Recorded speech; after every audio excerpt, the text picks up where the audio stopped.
Museum of Art has reopened to all visitors. See the world-class permanent collection and special exhibits, including photographs by Bruce Mozart and mixed media by Christina Deanne. Hours are Thursday through Saturday, 10 a.m. to 5 p.m., and Sundays, noon to 5 p.m. The museum is closed Mondays through Wednesdays. Masks are required, and visitor occupancy is being monitored. For more information, visit appletonmuseum.org. When it really counts, depend on the source for the latest weather updates, keeping you ahead of the storm. 96.3 FM, 1370 AM, The Source. We'll have a mix of clouds and sunshine today with a high of 74 to 76. Partly cloudy tonight, low 55 to 60. Then Friday will be mostly cloudy with a high of 77 to 79. We'll start our Saturday with a passing morning shower. Otherwise, a mix of clouds and sunshine. High on Saturday, 72 to 80. Thunderstorms by Sunday night. From the Florida Weather Center, I'm Holly Holdren.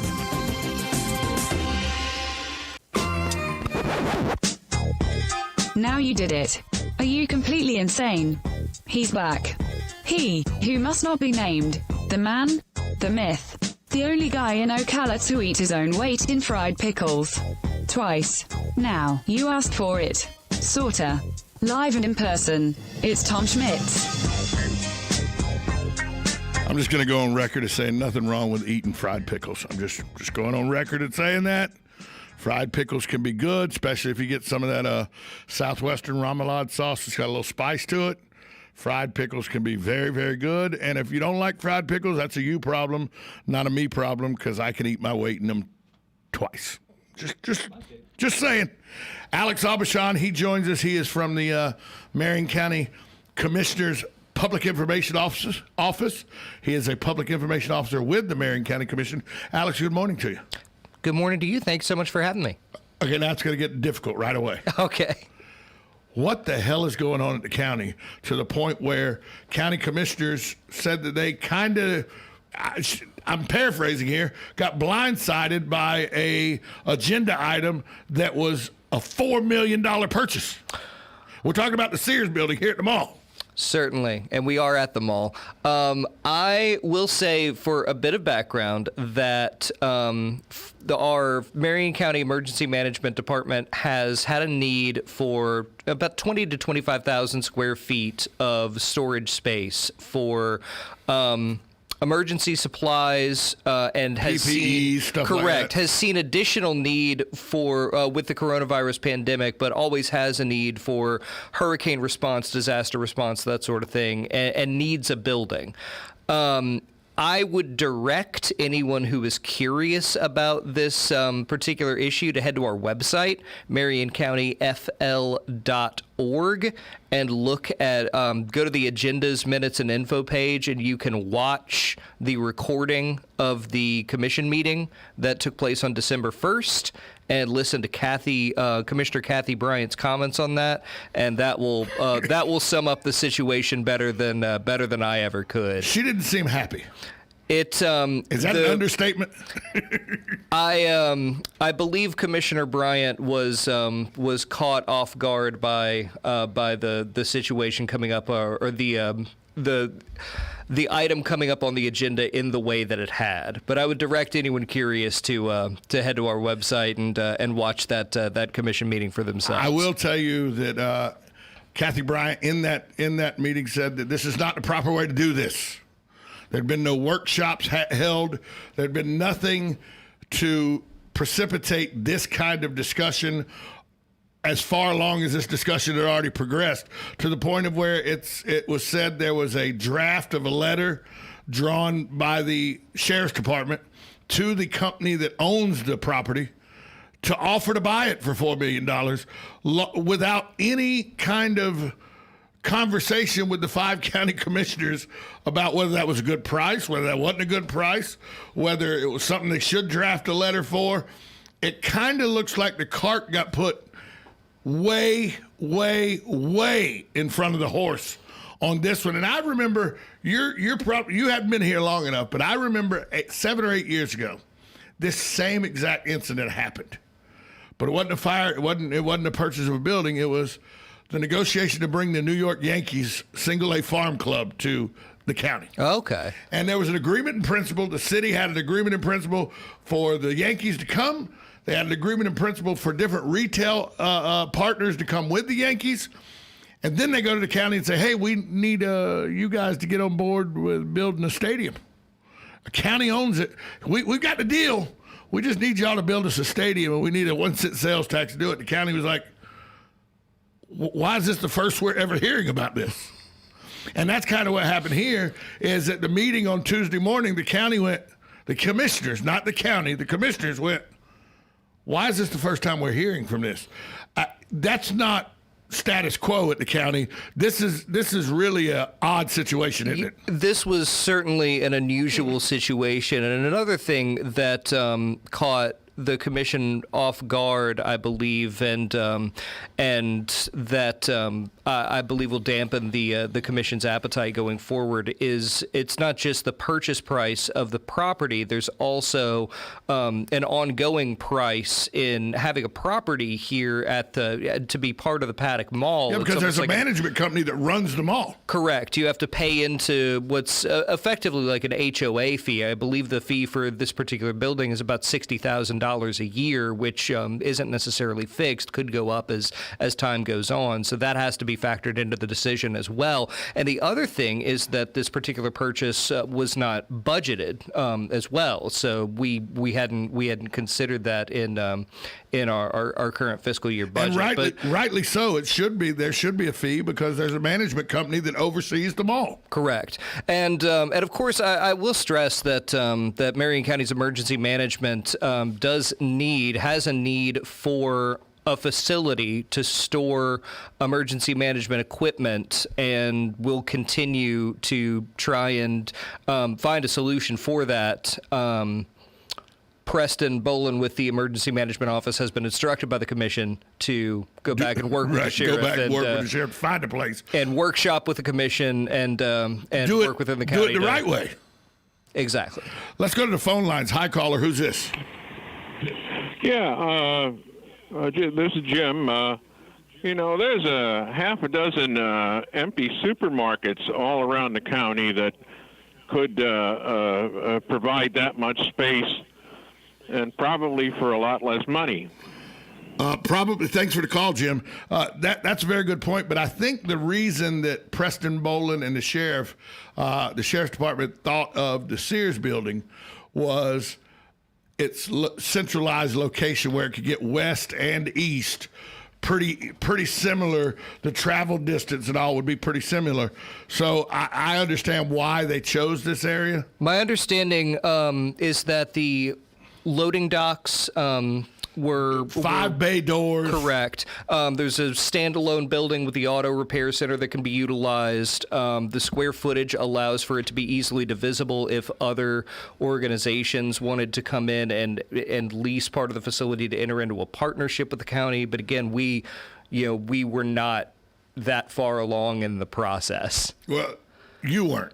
Correct. The county commission. The county commission was not. Emergency management was all over it. The county commission was unaware of this project until very recently, at least as far as the workshops and the public meetings were concerned. So, is this property? Then, do you think that this property, if it's vetted properly and it's brought through workshops and all, this is something that the county commissioners would possibly look at if the deal was right? I certainly don't want to speak for the commissioners, but our county administrator, Munir Briones, certainly. He visited the site along with, or we did have county staff visit the site and vet it, and the ownership of the building was gracious enough to allow emergency management to use the facility pro bono. They've been using it since July, right? I'm not sure exactly when they started using it, but they've been using the facility to store some COVID-19 related PPE.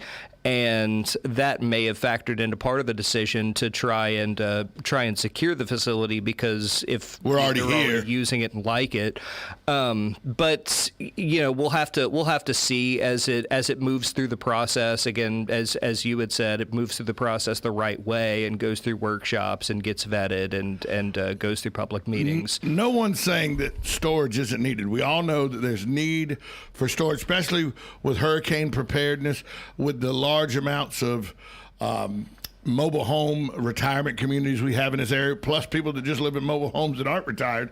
There's a lot of need, plus the materials that are needed to clear roadways and everything, and the protection. All there's a storage issue that emergency management has.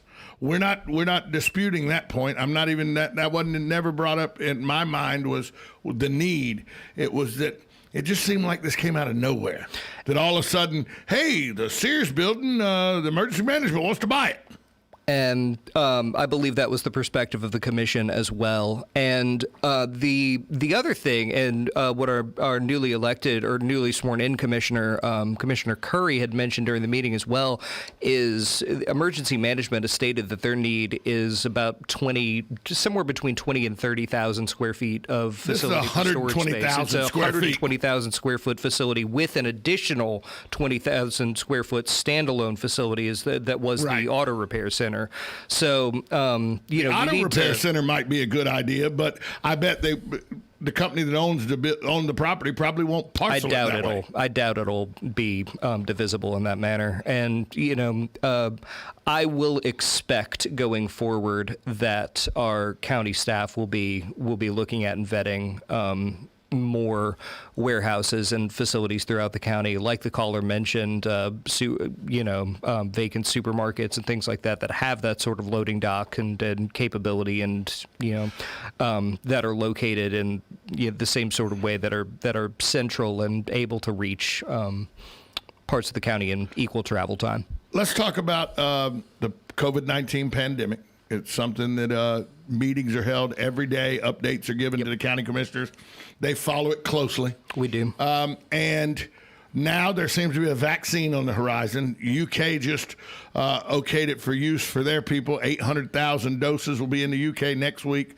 So we'll get a chance over the next 2 or 3 weeks to see the side effects, how they affect people in the UK and everything. And here we'll have emergency use authorization public hearing, I believe a week from today. So it could have emergency use approval either today or a week from today or a week from tomorrow. Right. And so with that being said, the FDA will probably grant emergency use because it looks like this trial has went well over 30,000 people, 20,000 people, with small side effects, but nothing major.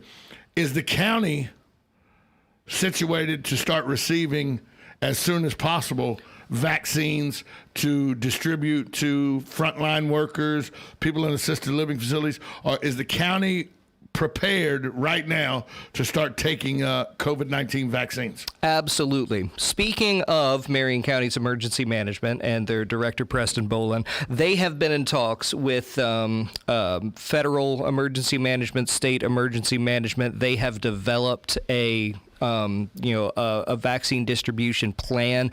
Obviously, there are some logistical challenges with the Pfizer-BioNTech vaccine. That's the one we're talking about right now. It has to be stored and distributed. Like negative 160 or something? Correct. Extremely cold temperatures, negative 130 degrees Fahrenheit. Okay, yeah. So colder than the North Pole. Ultra cold storage. We do have one of those freezers in Marion County currently that has reasonably large capacity, and we're working on securing additional storage capacity, and are optimistic that we'll be able to do so.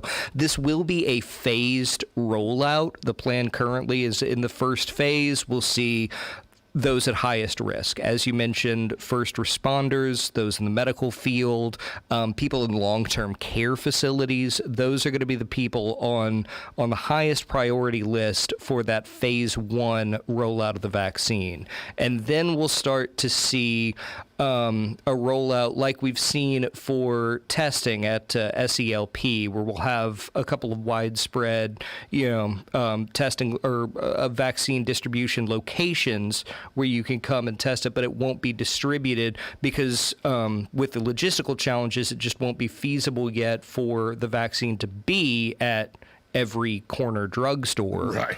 will They don't have the freezer to hold it. correct. It'll have to be a centralized distribution. So we'll see individuals going to a location to receive doses of that vaccine. The other thing to keep in mind, the other logistical challenge, is that the Pfizer vaccine is a 2-dose vaccine. 2 week apart or 3 week apart? I believe it's 3 weeks apart, day 0 and day 21. So you have to be on top of that and get your, come back and get your second dose 3 weeks later. So that's another logistical hurdle that we'll have to manage to make sure that people receive that second dose. Otherwise, the vaccine just won't be effective. Well, that was like the hepatitis B scare that rolled through this county in 2019 and early 2020. You had to go get your hepatitis B shot. Right. And then you had to go back 6 weeks, I think it was 6 weeks later, and get your second shot, or your first shot was just useless. Mm-hmm. And that's how this COVID vaccine, it looks like, is going to work, is it's a 2-part shot, one on the first and then one on the 21st day of the situation. But we are prepared to accept those. And is there any talk on the number we're prepared to accept right now? I do not have that information at this time. I believe that this will be, as soon as emergency use authorization is going to be granted, I believe that this will be a major point of discussion, and I would encourage folks to tune in to the Commission's next public meeting, which will be on the 17th. December 17th, you'll be able to watch that on our website, marioncountyfl.org. We'll stream it there, or come by the Commission auditorium if you'd like, at 9 a.m. And we start every meeting with those COVID-19 briefings. I do, if you don't mind, I do want to mention that we've got this vaccine on the horizon. It's been 9 months now since this pandemic began. March 15th. I'm exhausted. I understand that we all are exhausted. The way I want to look at it is we are so close, and we need to take these next few high-risk weeks or months as carefully and thoughtfully and logically as possible. And I'd like to encourage people to just be mindful about close contacts and confined spaces. And, we're near the end of it. You don't want to slip up before we cross the finish line. We're talking with Alex Abashan. He's from the County Commission Public Information Office. What he just said in Tom speak is wear your mask when you're close to people. Stay away from people if you don't want to get sick. If you're sick, stay home. If you're feeling sick or ill, stay home. Wash your hands. And particularly with people that you aren't usually around. I know. Don't hang around them. Mm-hmm. I know people usually have, a pot of close relations. You have your family that you live with, or you have, your couple of coworkers. Correct. If you're, if you're comfortable and you're with each other pretty regularly, and you can gauge your own comfort level there. But anytime you're with someone in close contact that you're not necessarily around all the time, it's usually a good idea to put on that face covering if you can't maintain a close distance, especially if you're indoors. People always say, why'd they close the restaurants and bars? And it was not because of any one person. It's because there were large groups of people that may not know each other and may not know the medical habits of each other. And correct. That's why they chose to close restaurants and bars the way they did March 15th. But folks, use common sense. Mm-hmm. If you feel ill, stay home. If you are around somebody that is ill, get away from them. Wash your hands.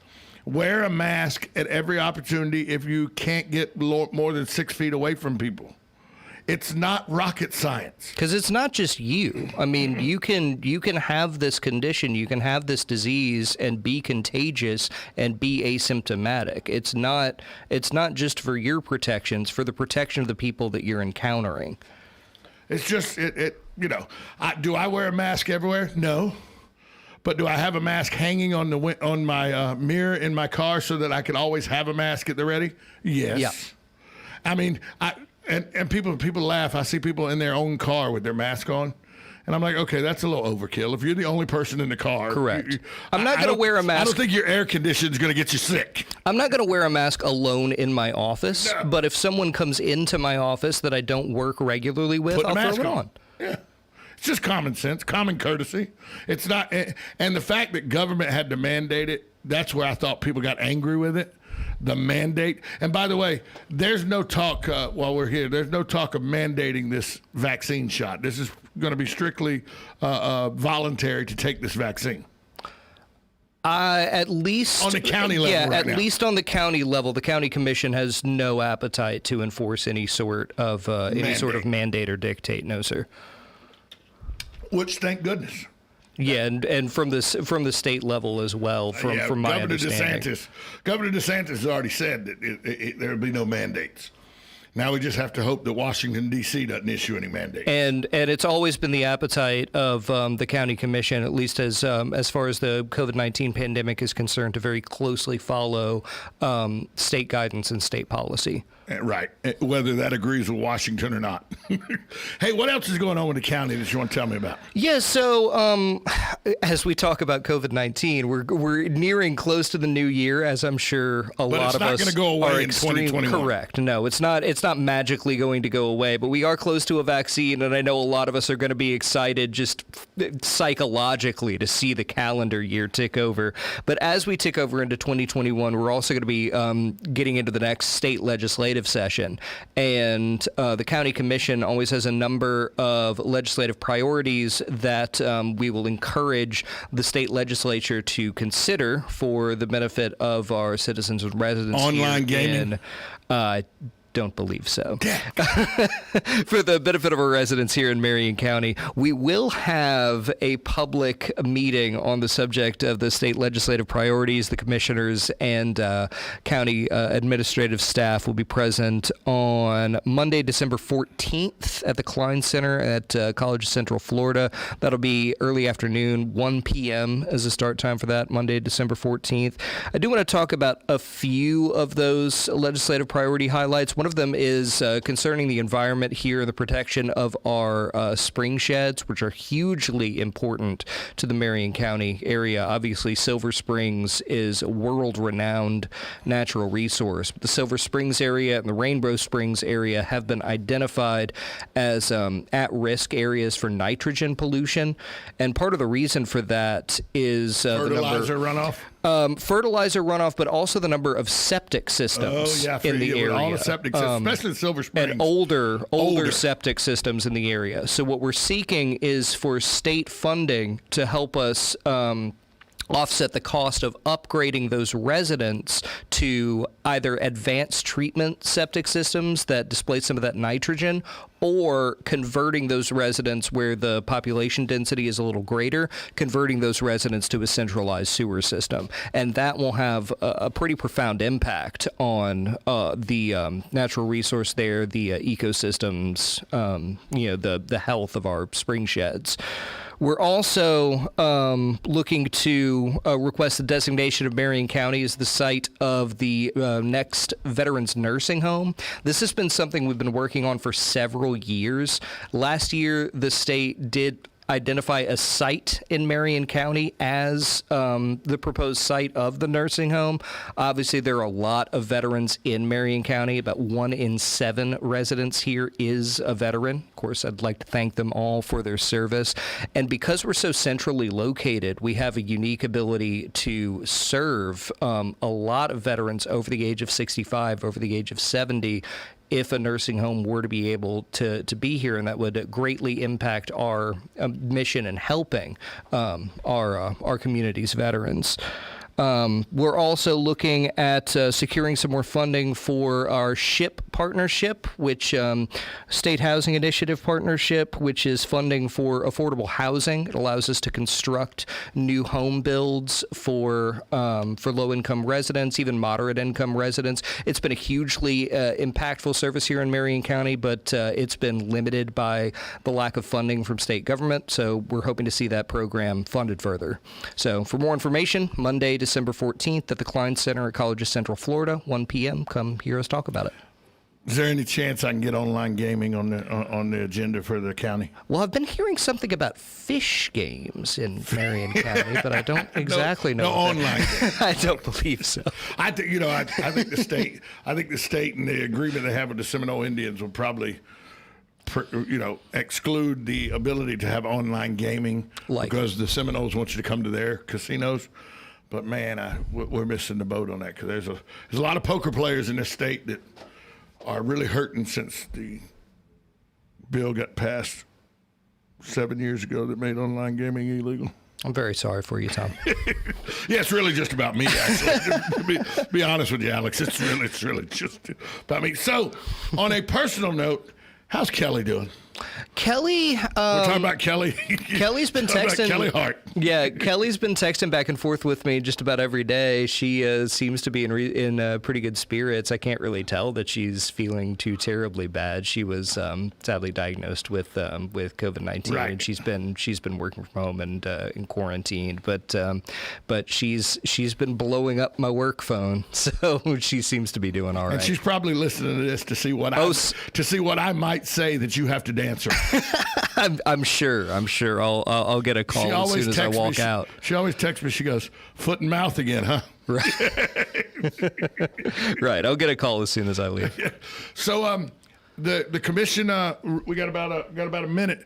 Commission swore in Craig Curry 2 meetings ago, not last meeting, the meeting before last. Mm-hmm. Also named Jeff Gold as the committee chair. Jeff Gold's the chair now, so meetings will last about 15 minutes total. The commission is moving very fast. Total.